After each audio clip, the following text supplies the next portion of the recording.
Hey everybody, Sean here, and I hope you're doing well. Yes, you read that title correctly, so let's jump right in. And special thanks to Chris Joyce for sharing this.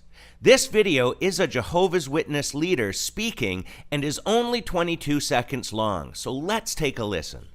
Think about it. We're not born as friends of God because we're born as sinful offspring of Adam.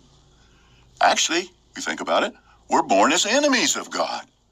Sometimes you'll hear people say of a little baby, "Look at that little angel."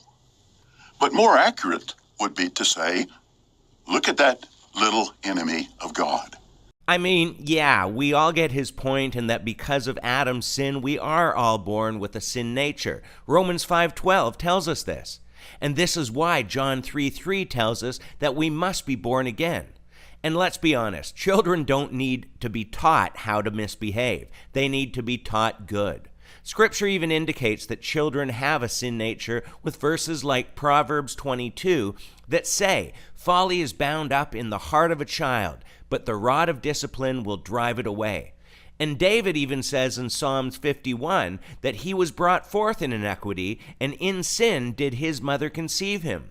But calling children enemies of God is pretty harsh. But then again, this is coming from a cult leader that believes in a works-based salvation, that Michael the archangel and Jesus are the same, and that Jesus was a created being.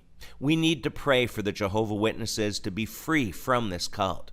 But in regards to children, Psalm 127:3 tells us that children are a gift from God and that the fruit of the womb is his reward.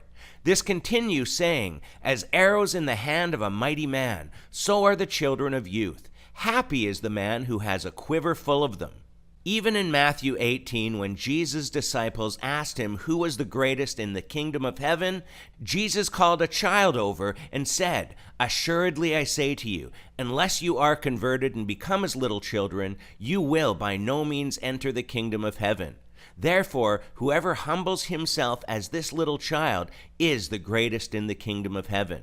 Whoever receives one little child like this in my name receives me." In this passage, Jesus is correcting the disciples' understanding of greatness, and that just like children are dependent on their parents and need to trust in their authority, we must humble ourselves and put our trust and dependence in God.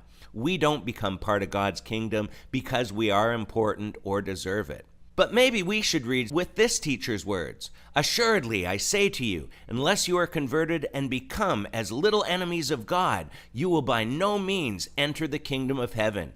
Therefore, whoever humbles himself as this little enemy of God is the greatest in the kingdom of heaven. Whoever receives one little enemy of God like this in my name receives me."